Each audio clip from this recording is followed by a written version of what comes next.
High guys, welcome to Beautipia kitchen. আজকে তোমাদেরকে বানিয়ে দেখাবো রসগোল্লা। তাদের রসগোল্লার মধ্যে রস ঢোকে না, আর অনেকেরই আবার রসগোল্লা ভেঙে যায়, বানানোর পরে ছোট হয়ে যায়। তাদের জন্য আজকের এই রসগোল্লার ভিডিওটা। আবার অনেকেও বলে যে রসগোল্লা নাকি শক্ত হয়ে যায়। তো কিভাবে বানালে রসগোল্লার মধ্যে এরকম রস ঢুকবে আর ভিতরটাও হবে একদম জালিদার, আর রসগোল্লা ভেঙেও যাবে না, আর বানানোর পর একদম নরম তুলতুলে থাকবে ভিতরটা। আর দেখো কতটা স্পঞ্জি আর একদম জালিদার হয়েছে, আর ভিতরেও রসটা ঢুকেছে। তো তোমরা যদি এইরকমভাবে রসগোল্লা বানাতে চাও তাহলে এই ভিডিওটা অবশ্যই দেখো। আর আমি যে টিপসটা আজকে দেব, একদম প্রথমবারেই তোমাদের রসগোল্লা একদম পারফেক্ট হবে, আর ভেঙেও যাবে না, শক্ত হয়ে যাবে না।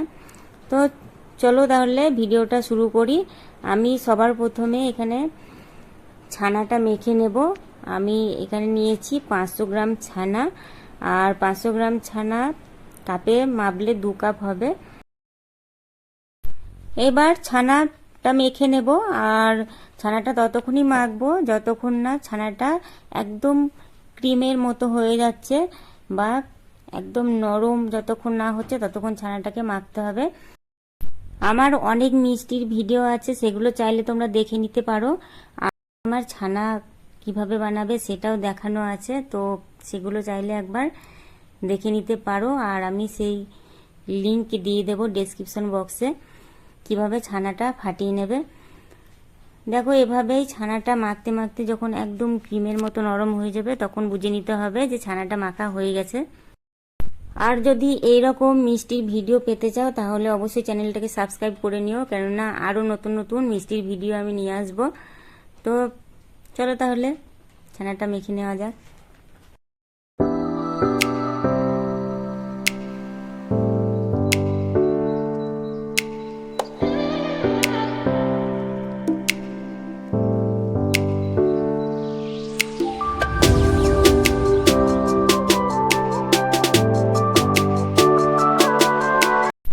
এবার আমি সুগার সিরাপটা বানাবো। তার জন্য আমি এখানে 1 কিলো চিনি নিয়েছি, আর 500 গ্রাম জল দিয়ে দিচ্ছি। আর দেখো এই কাপের মধ্যে আমি 4 কাপ চিনি দিয়েছি আর 2 কাপ জল দিয়েছি, তো সেই হিসাবে দিতে পারো, মানে যতটা চিনি দেবে তার হাফ জল দেবে। ব্যাস এবার ছানার থেকে লেচি কেটে নেব। এবার আমি মিষ্টিগুলো বানিয়ে নেব। আর আমি এখানে মিডিয়াম সাইজের মিষ্টি বানিয়েছি, তবে ছোট বড় যেমন ইচ্ছে সেরকম বানিয়ে নিতে পারো, যার যেমন চয়েস। সব মিষ্টিগুলো এভাবে আমি বানিয়ে নেব। আর এদিকে চিনি জলের মধ্যে গুলে গেছে। এবার আমি এখানে কাঁচা দুধ দিয়ে দিচ্ছি, আর কাঁচা দুধটা দেওয়ার পর যখন সুগার সিরাপটা ফুটে উঠবে তখন দেখো ফেনার সঙ্গে সব চিনির ময়লাগুলো একদম উঠে চলে আসবে। আর এভাবেই সুগার সিরাপ পরিষ্কার করে নিতে হবে, তাহলে মিষ্টিগুলো বেশ সাদা সাদা হবে।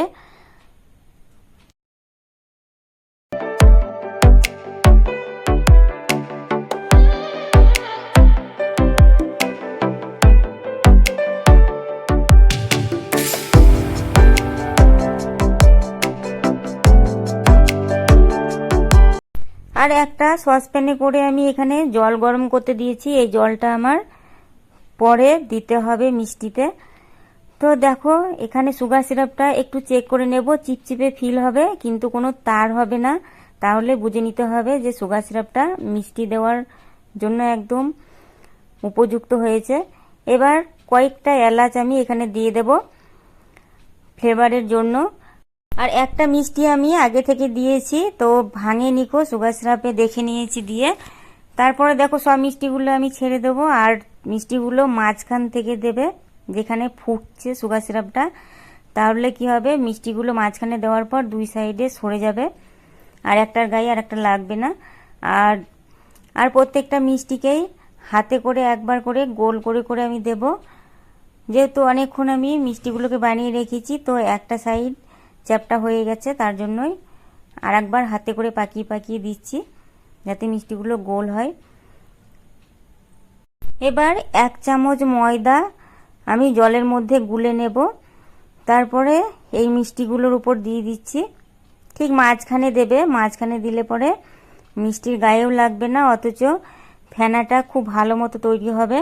এবার এই ফেনাতে দেখো মিষ্টিগুলো সব ঢাকা পড়ে গেছে আর একটা ঝাঁক তৈরি হয়েছে। তো এই ঝাঁকটা অবশ্যই দরকার, মিষ্টিগুলো চারিদিক থেকে খুব ভালো মতো সেদ্ধ হবে। 5 মিনিট পর একবার ডাবুতে করে এভাবে নেড়ে দিতে হবে। আর দেখো কতটা মিষ্টি ফুলেছে। তো এবার আমি একবার সুগার সিরাপটা চেক করে নেব যে সুগার সিরাপটা ঘন হয়ে গেছে কিনা। একবার আঙুলে করে চেক করে নেবে, যদি চিপচেপে থাকে তাহলে বুঝতে হবে যে সুগার সিরাপটা ঠিক আছে। আর যদি একটা তার হয় তাহলে একটু হাতা করে জল তুলে দিয়ে দিতে হবে, ওই গরম জলটা। ব্যাস এইভাবে ডাবুতে করে একটু করে নেড়ে দেব।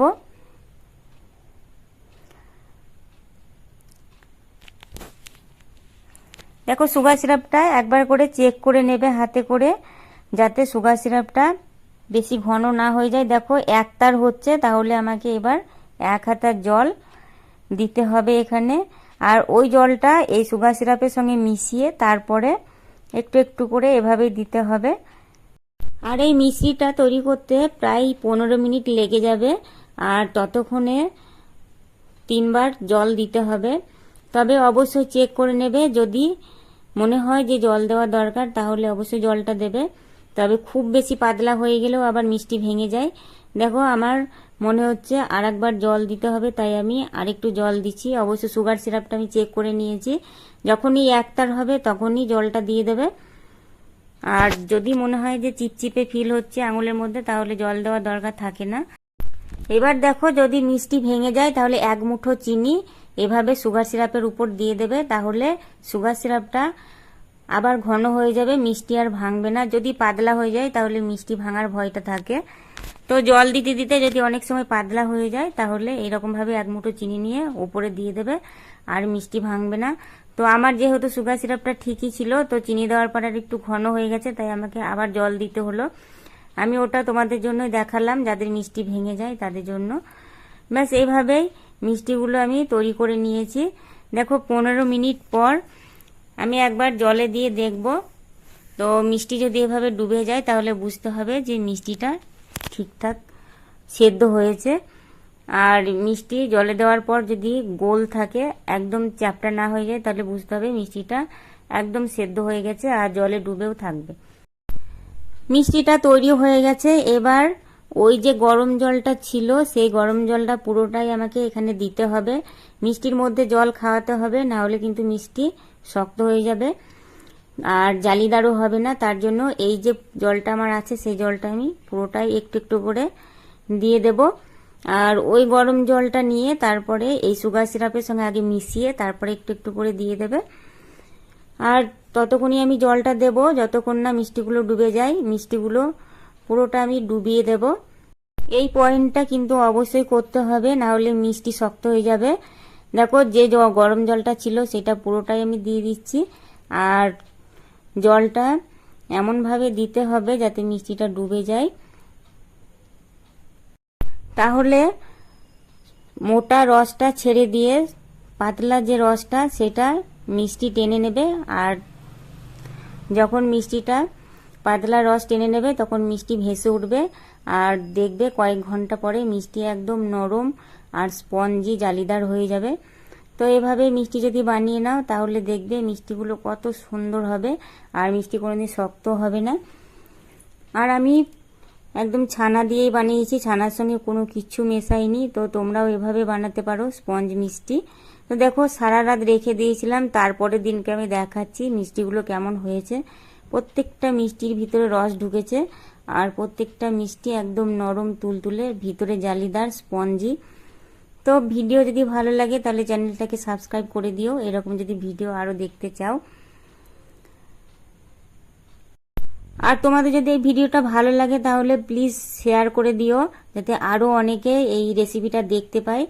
কারণ অনেকের নাকি মিষ্টি শক্ত হয়ে যায় আর রসও ঢোকে না, অনেকেই বলে যে মিষ্টি ভালো হয় না। তো অবশ্যই মিষ্টির এই ভিডিওটা শেয়ার করে দিও যাতে তারাও দেখতে পায় আর তারাও একদম পারফেক্ট মিষ্টি বানাতে পারে। তো কেমন লাগলো সেটা কমেন্ট করে অবশ্যই জানিও, আর সঙ্গে থেকো, আসছে আরও অনেক মিষ্টির ভিডিও।